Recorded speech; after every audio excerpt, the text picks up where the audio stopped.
Welcome to Secrets of a Bridal Seamstress podcast, where we hear stories from fellow seamstresses just like you. We're able to share their success stories. We learn from wedding industry pros for the best business tips, and we get to hear from fellow sewists and crafters to hopefully inspire our creativity and our love for sewing.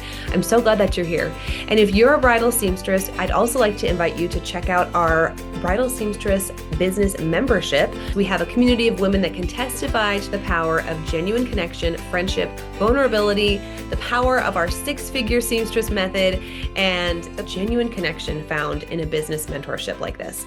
All right, let's dive into the episode. Hey friends, welcome back to Secrets of Bridal Seamstress podcast. I am so excited for today's guest, Alan Berg. He's a man of many talents. So I met Alan recently at the Wedding MBA, and I was kind of blown away with all of his knowledge of AI stuff. So if you're a listener and you're still overwhelmed with how to use AI in your business or what it even means or which one to use, you can check out, if you're watching on the YouTubes, we have a visual for you. So AI for the Real World by Alan Berg. We're going to include that in the show notes because today's episode is actually not about AI after that great intro. We're going to talk about sales. And Alan, what I'm really excited about is to bring the conversation of sales to bridal seamstresses, because for most of us, we don't consider ourselves like saleswomen. First of all, we sew, so we're artists. And then we kind of like ended up in the wedding industry. And the last thing we want to call ourselves is like a saleswoman. But we have to get some skills under our belt if we're going to survive in the wedding industry. So I'm so excited to hear you tell us how to deal with the ghosting. That I feel like is becoming more of a thing too. Yeah, it's actually a thing across the industries. And what you described about the seamstresses falling into the wedding business is how a lot of people fell into the wedding business. Yeah. The photographers that, shot in college and the DJs that were DJing in high school and all. And it's that thing. And I speak about it all the time. The reason I have a business is because craftspeople like yourselves have a skill, and business is not usually the skill because they're completely separate. I did a mastermind one day in the UK with 10 DJs. So just imagine 11 of us sitting around a boardroom table all day, me and 10 DJs. We're walking out at the end of the day, and one of the DJs asked me how long I had been a DJ. And I said, well, I've never been a DJ. And he goes, well, what do you mean? I said, I don't know how else to say that phrase. I have never been a DJ, right? Like I've never been a seamstress, right? Yeah. But you know my business better than I do. And I said, yeah, I do. I know your business better than you do. Right. I don't know the skill of being a DJ, right? Right. I know how to sew, not well, but I can put a button on if I lose it and whatever. You know what? You're farther ahead than most. So with the buttons. There you go. I will stab myself with a needle. I will curse about how small that eye is. But that's a whole nother story. I love that the hotels give you the kit where it's pre-threaded. It's a beautiful thing when you've just lost the button and try to do something. They already know. Right. So I actually just had a bride on my podcast, Wedding Business Solutions. And the reason I had her on is she posted on LinkedIn, because she's actually in the wedding industry. She said, I'm a Gen Z bride and I just ghosted my first venue. And the story was she's having a ceremony somewhere else on a different day. And she writes to this venue and said, we love the venue. This is what we're doing. Ceremony's going to be another day somewhere else. This is the number of guests. This is what we're looking to kind of do. And she gave him a little idea. Can you give me an idea of price? That's what she said, an idea. And they wrote back and said, would you like to come in tonight at 8 or tomorrow at 8? Oh. And that was it. And her comment was, stop treating an inquiry as a sale and start treating it like a conversation. So let's step back. By the time somebody inquires with you, they've already filtered out most of the possibilities. That's what we do. We go do our research. Now, how did we find out about you? Google? Maybe. You had a listing on a site? Maybe. Social media? Maybe. Asked a friend? Maybe. Like all these possibilities. But what we know is that you're probably not the only one they got referred to. You might be, but you might not be, right? So they might have been referred by their dress shop. They might have been referred by their dry cleaner, right? All these possibilities. Right. But when you get the inquiry, you're no longer competing with everybody. You're competing with the handful, maybe even a handful, maybe not even in your category, of the others. So it's like the old joke goes, if you're in the woods with your friends and you start getting chased by a bear, you don't have to run faster than the bear. You just have to run faster than your friends, right? So when you get an inquiry, you don't have to do better than every seamstress in the area. You just have to do better than the ones that got the inquiry. Now, what does that mean? It means responding personally as quickly as you can. It means using the method that they reached out because they chose email, text, phone, WhatsApp, the not Messenger, Instagram Messenger, Pinterest, whatever it is, right? They chose a method. So starting there and not trying to add friction to the process. Friction is what chases people away, right? If your sewing machine is working smoothly, you don't even notice. You're just doing what you're doing, right? If all of a sudden it starts giving you trouble, right? You're putting the bobbin on or whatever, and you're like, ugh, you just notice, oh, well, that's wrong, right? You notice friction. So our job in the sales process is to remove the friction as much as possible, avoid the friction. Get your virtual WD-40 can and spray it all over your sales process. And that starts with, can you shorten your contact form? What do you really need to know? Not what do you want to know? What do you really need to know? If your phone number field is a required field, that's friction. Gen Y, Gen Z doesn't want to give you their phone number. They're not going to call you anyway, right? But they don't want you to call them either, right? But they don't want you to call them, and they're not going to call you. Now, a mother of a bride, mother of a groom, somebody might pick up the phone and call, so your phone number should be on your site and stuff like that, but that's a side thing. But having the phone field required adds friction, and you're missing out on inquiries that you don't even know, because somebody goes to your field, sees phone is required, and goes, no, I'm not giving you my phone number. And if that's the only way to reach out, sorry, you're not getting the inquiry, okay? So here's a hard truth. Everybody who's listening to this, including you and me, Nadine, is ghosting somebody right now.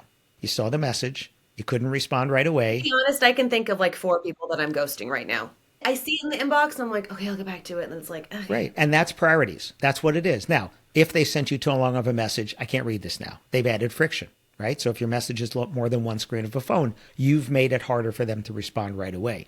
If you've put attachments that don't open well on a phone, they open, but they're tiny. Yeah. And then I have to wait till I'm home at my office, at my laptop. It's not happening. Or never, right? Like you go to restaurants now and they scan the QR code to get the menu, and all it is the PDF of their printed menu, which is now a big thing that's shrunk down to your phone. It's not a good user experience. That's friction again, okay?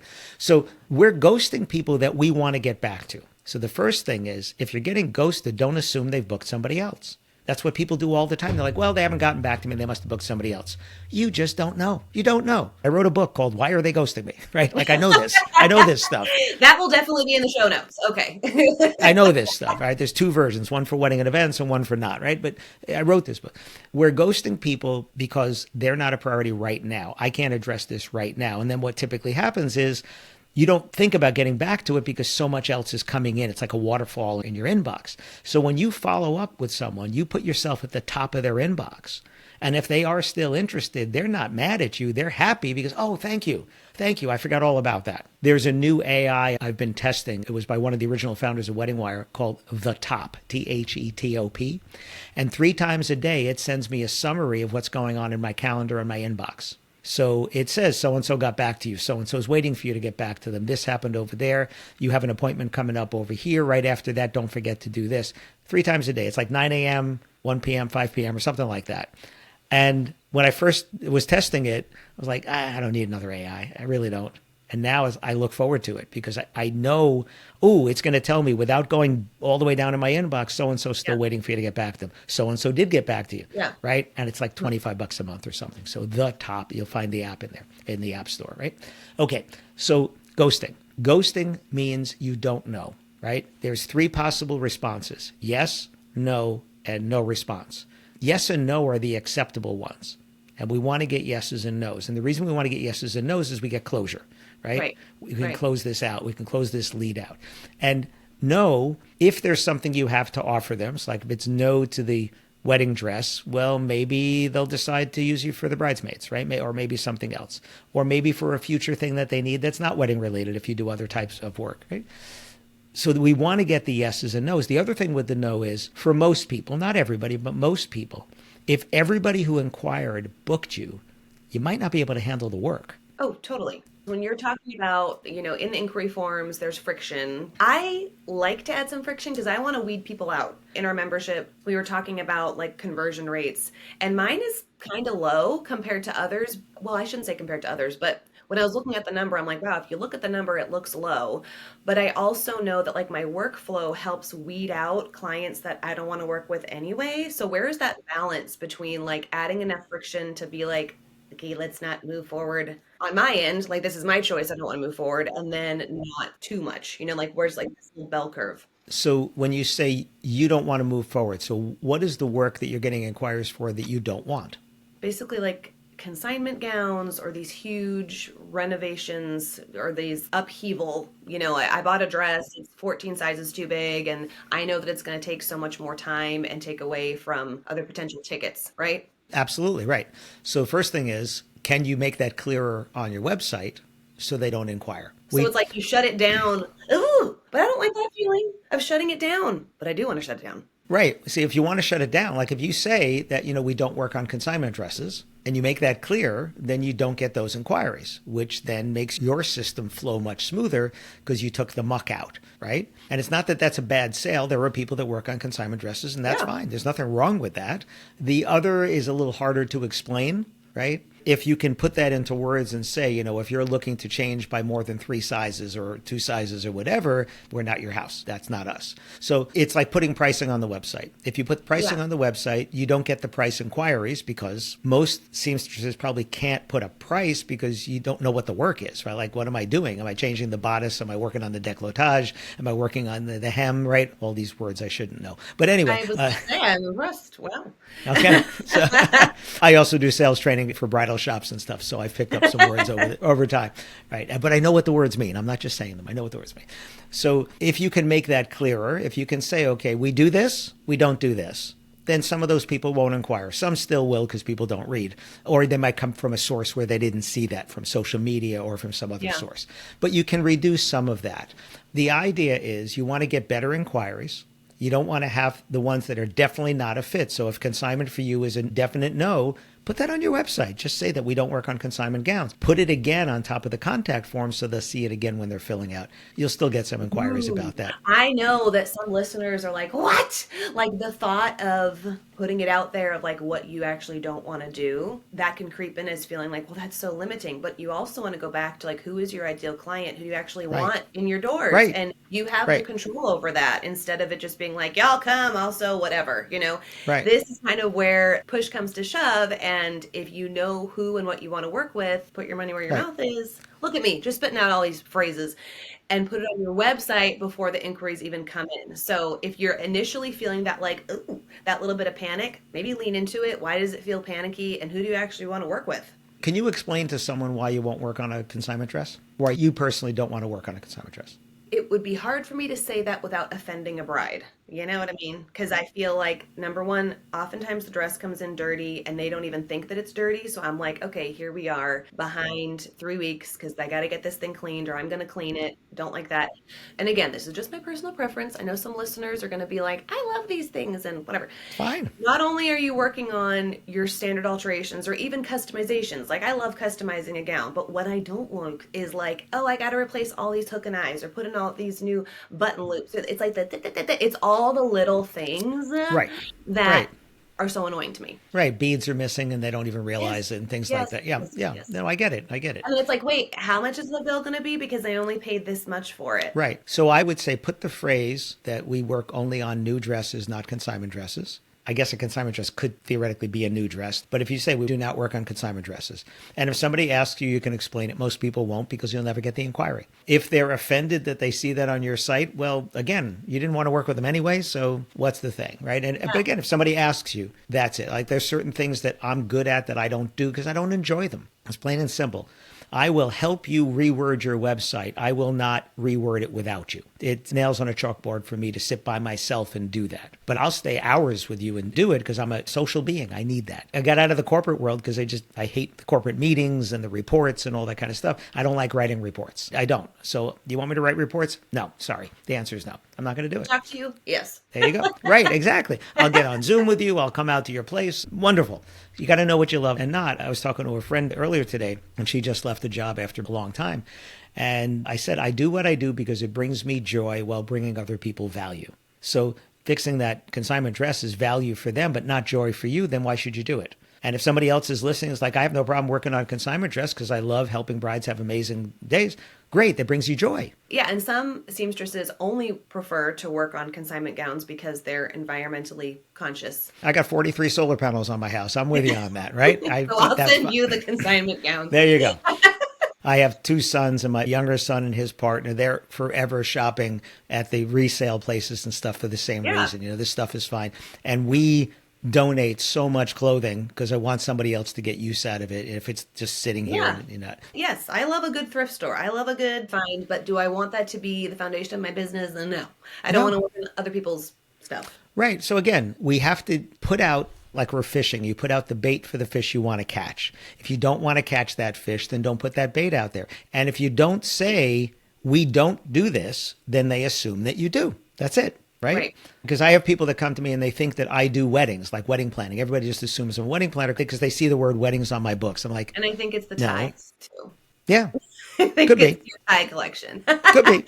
Could be. Of course, I'm not wearing a tie right now, but it could be, right? I have a good fashion consultant You do? here. My wife saw a flowered tie on some news person on TV, and she's like, oh, that's a nice look. So I said, okay, so find me a tie. And then I had 5, and now I have like 9. But at the same time, I donated probably 60 or 70 ties that I just wasn't wearing anymore. I just collect them over the years. Because let's face it, as a man, I can wear the same suit and the same shirt, change the tie, have a new outfit, right? Right. Okay, so let's go back to ghosting. Ghosting means you don't know what's going on and you have to follow up to find out.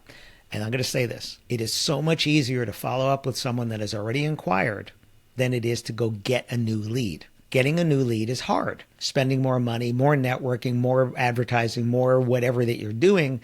But they already inquired and they didn't say no. And haven't you ever had a bride come back months later and it's like, okay, now I'm ready? Oh, yeah. And this is the petty person in me. Part of me is like, oh, I'm booked, even if I'm not booked. I mean, I've had that thought, but.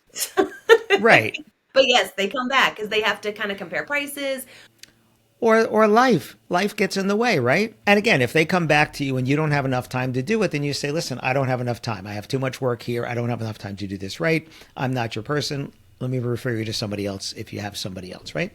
But the goal is everybody to get a yes or a no. We're not going to get them, but that's the goal. Because some people will book someone else and just won't tell you. They don't like the confrontation or whatever that is. And that's okay. That's all right. But can we get this? So in a perfect world, our tracking, keeping track of our stuff would be how many leads did I get? And from what source? Because your biggest source of leads in numbers may not be your best source of business. It just may not convert as well.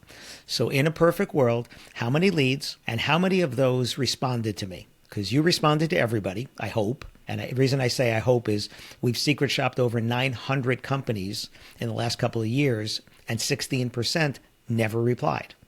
Wow. At all. And then we reshopped them again at one point, a group of them, and a third of them didn't reply a second time. So is it a technology problem that they're not getting the leads? Is somebody dropping the ball? I don't know. For wedding venues, I'm actually working with a company that's developed an AI that the AI actually responds, has the conversation, and books the tour for them, right? Crazy. I use automation. So if you fill out my contact form, you get a response. If you don't respond, there's 9 more messages over about 90 days. But as soon as you respond, that comes to me. It's not AI, it's me. Okay, so inquiry to conversation, conversation to meeting, right? Phone call, Zoom call, whatever, or in person if that's what you do. And then that to sale, right? So that's what I would love people to be able to track, because the percentage of ghosts, right, from inquiry to conversation, you responded to everybody, but not everybody responds to you. So if you're getting 90%, woof, amazing. If you're getting 40%, change how you're responding. Because remember, they inquired, right? Now, if you're responding with pricing, which again, you probably can't do because you don't know what the work is. We can give a general number based on like photos, but your inquiry form has to have, again, this is another sort of source of friction. We do need photos. And so sometimes like that's where just brides stop because they're like, I don't have a picture of me in the dress. But if you want the quote, that's how we determine it, You could still get the inquiry and then say, I need you to send me a photo, and this is why. Right? Because if they can't come in, right? Because that's the other thing, come in with the dress and I will be happy to look at it. So I say, I need one of 2 things. Now, again, put this on your website. If you're going to make an inquiry and you would like us to give you a price, we need to see you in the dress, or you need to make an appointment to come in if you have a storefront, or wait for them to do that. And just again, make this clearer before they even inquire. So we want to get more of the people that inquire to respond to you. And it's funny, I just wrote this in this new book, AI for the Real World. It says, if you don't like the output, change the input. And it's a recurring theme throughout the book, because that's how you get better results in AI, but it's also how you get better results from people, better instructions, right? So if I'm clearer up front, and here's the hard part, we all have the curse of knowledge. You know what's on your website. You know Right. what's not. You can't look at it like someone who doesn't know what they're doing because you have the curse of knowledge, right? So that's why you need someone who doesn't know what they're doing to look at your site. I'll give you, for instance, 2 days ago, I had a consultation with a client I've been working with for years. And she said, it's a venue. The price is on the website and everybody is asking us how much. I said, I'll bet that price is not as clear as you think. And sure enough, on the wedding page, on my phone, I had to scroll 9 times, like 9 flips. So it was there, Yeah. but nobody's going down Very that far. bottom. Yes. Yeah. Nobody's going down that far. So we actually used AI to rewrite the page and put it not at the very top, but close to the top, right? Because she's like, I'm being transparent. I said, you are, but you put it in the basement, right? Yeah. Not in the front window, you put it in the basement. So it doesn't have to be in the front window, but it does need to be in the reception area, right? So let's, Yeah. like And that. I like how you're explaining this because we don't need to be victims of like, for whatever reason, we have such difficult brides. They don't read things over. We can live at cause instead of at effect. We talk about that a lot in the membership, and that puts the control back in our court, and we get to make changes for the better. We're not just like stuck with these lame inquiry forms for the rest of our lives, you know? You have to take responsibility. So I say in there, garbage in, garbage out. When something isn't working, the first place that I look is in the mirror. It's my responsibility. It may or may not be my fault. That doesn't matter. It's my Right. responsibility. So it's happening, and I'm taking responsibility that what I want to happen is not happening. Therefore, I need to do something different. I need to change the subject line of my email. I need to make it fit on one screen of a phone. I need to make sure I'm ending it with one easy to answer question in its own paragraph. This is all in Why Are They Ghosting Me? In its own paragraph, because we don't read, we scan. So when they open the message, they scan, they see the question, they'll actually answer the question. We're not pushing right away for the phone call or the meeting. We're telling them up front what we need. So if somebody, let's say they didn't send you a photo, okay? And you respond back and say, thanks so much for reaching out. We'd love to help you, make you feel so perfect and beautiful in your dress. In order to be able to give you a quote, I need one of 2 things. I either need a photo of you in the dress so I can see what we have to do, or you need me to make an appointment to come in. Which would be easier for you? And that's the question in its own paragraph. And you've told them what you need to do, and that's it. And if they come back and say, well, but can't you give me a price? You could say, well, the alterations we do tend to run between here and here, but of course, everyone is different, so I don't know where you're going to end up in that range. And if they don't even want to spend the bottom of that range, then they're not your customer. And that's Right. it, right? There's 4 ways to talk about price. If you have all the details, tell them, and then ask for the sale. If you don't want to tell them yet, say, I'd love to give you a price. I want to make sure you don't pay for anything you don't need, but I also don't want to leave out anything that's important to making this perfect for you. So I do need to get some details, and then I'd be happy to give you a price. And then ask the first question. Starting price is the worst way to give a price. If anybody's using a starting price, I'm going to tell you right now, you're hurting yourself because you're selling from the bottom. And what does selling from the bottom mean? What is the likelihood that somebody is going to pay that price? Very low. Right, because it's the starting price, right? That's, we just said what it is. We We said only it's go up from here, people. right. But that's what starting price means. It means Yeah. the bottom and we go up. So And that's what they lock in on. And then when they come in and they say, well, you quoted me this, we've all been there. Okay? right, but that's a self-inflicted problem. That is an absolute self-inflicted problem because you said that and they didn't hear starting at, they heard it costs. Right. So that's why price range is your friend. And the range can be big, but the range should be reasonable. Okay. What most people pay, not the cheapest. Somebody came in and said, I need you to fix this thing for me here. And you're like, okay, great. That'll be $100. Okay, fine. Right. And not the most expensive one we've ever done where they had you bringing in French lace and, all kinds of stuff. And the train is 70 feet long and, Yeah. all that. That's not normal either. Right. Right. So take the normal range, right? Not the lowest and the highest, but the normal range and say, you know what? Most of the alterations we do is this. And if you have a little bit of detail, you can say, most of the alterations we do on a Queen Anne are this. Most of the alterations we do on an A-line range between here and here. Once I know what you want, I'll be able to give you an exact price for yours, right? That's my favorite way to give a price when you don't have the details, is to say, listen, I don't know exactly what you need, but most brides end up between here and here for stuff like that. You could be higher or lower. I doubt it. You're more likely to be somewhere in the middle. That's a great way to be transparent when you can't give them a number. But you always end every message with one question, because if you end with a statement, which is a period or an exclamation point, don't expect them to respond. I think that's the gold of the episode right there. Can you say that again? If you end your message with a period or an exclamation point, no matter how friendly the statement, the message is over, the conversation is ended. So just imagine, Nadine, let's imagine you and I met for the first time. Hi, my name's Alan. What's your name? Nadine! Exclamation point. Done. Right? Right? Yes. But then if I say, so Nadine, what do you do? Oh, I'm a seamstress. You know what? I'm getting triggered because these are the conversations that are so uncomfortable for me. It's like, ask me the same question back. I'm setting you up for success. You can just ask me literally the same question. Right. So yes, that's how conversations die in real life. That's how Right. conversations die on the interwebs. Wow. Right. So just ending your message with one question. Now, I want to change your mindset. In the beginning, your goal is just to get them to reply. It's not the sale. It's not the phone call or the meeting. Now, if they reach out and say, hi, could we have a meeting so I can show you my dress or whatever? Sure, Yeah. you do whatever you do. But if they just reach out and say, hi, can you give me a price, for altering my dress, right? That is an interested person who has filtered out, like, what is it? Tinder is swipe left, I think is bad, right? So they've gone in, they've swiped left on everybody else except for you and maybe a few other people. And it's like the coach said, you're in the game, Nadine, put on your uniform, get in. You're in the game, okay? Everybody else is standing outside the stadium wondering if there's a game going on, and you're in the game, right? So at that point, you just have to show them, I'm interested in helping you look beautiful, helping you have amazing alterations, right? That's your job. Your job is not to sell to their budget. Your job is to sell to the results that they want or need. You never ask somebody what they want to spend because that's irrelevant to the job that you want to do. And You want to feel in your dress. Yes. And if your price is more than somebody else, that's perfectly fine because you are not somebody else. You are you. Your results are different than everybody else's. I'm not going to say they're better because we'll never know. Like you alter someone's dress, nobody else altered it. How will we know you did better than anybody could have done? We don't. What we know is that their perception is that you would do better, and that's why they chose you.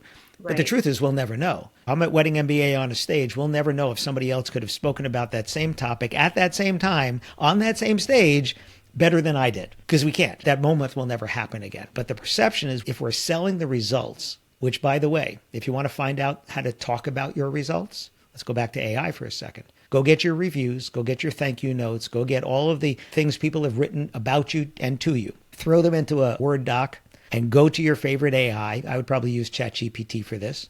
Go to AI and say, here are the reviews from my brides. Tell it who you are and who your audience is.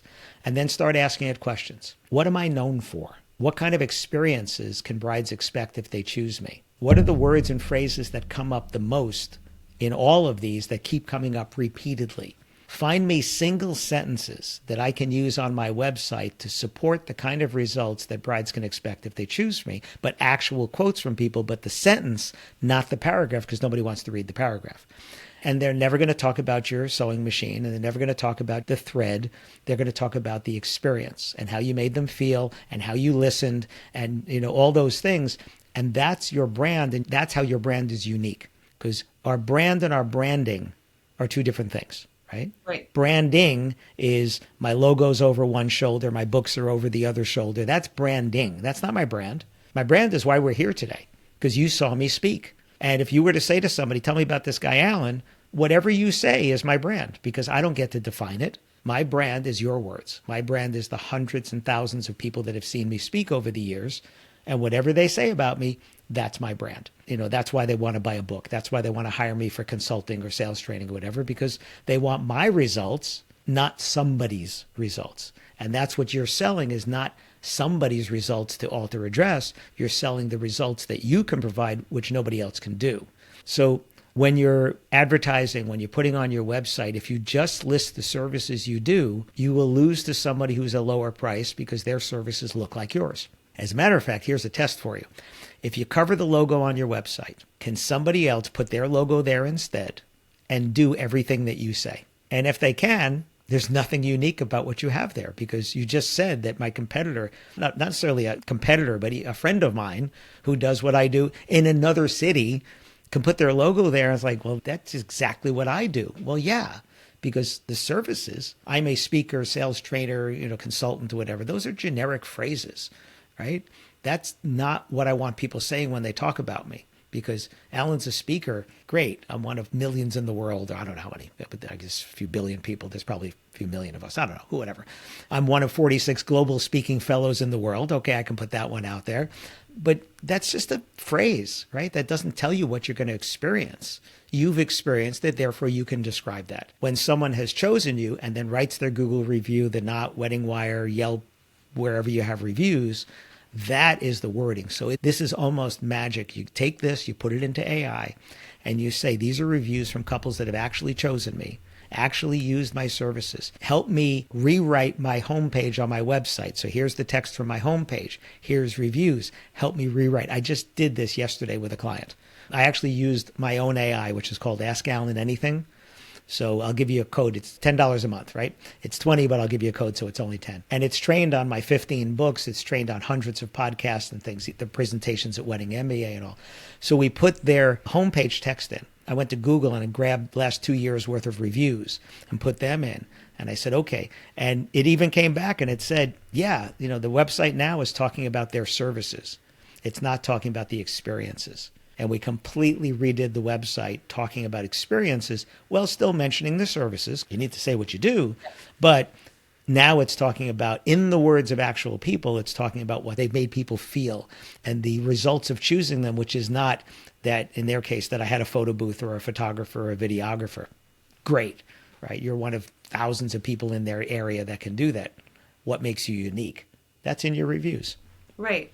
I love that. And I like how that was just a little bitty teaser of the AI goods that you got. Tell listeners where they could find you for more of that information or your sales coaching, all the things. My website, alanberg.com, ALANBERG.com. If you want to find out about my services, just go to iwantalan.com. My books are at shopalanberg.com, but use the coupon code podcast and you'll get free shipping. Any of my books there, including the newest book. So, and then if you want to ask Alan anything, because that is my AI, Ask Alan Anything, just go to whatwouldalansay.com. And there again, use the coupon code podcast so you'll save 50%. It'll be $10 a month. That's it. So whatwouldalansay.com. When you go in there, it won't be a box that says coupon. It'll be little blue words that say, have a coupon? Okay.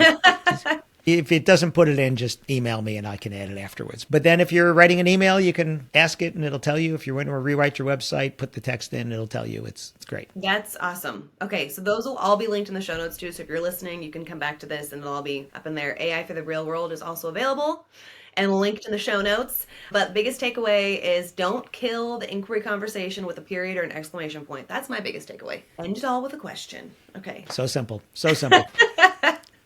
All right. Thanks, Alan. Looking forward to maybe having you on again soon. Thank you. Love to come back.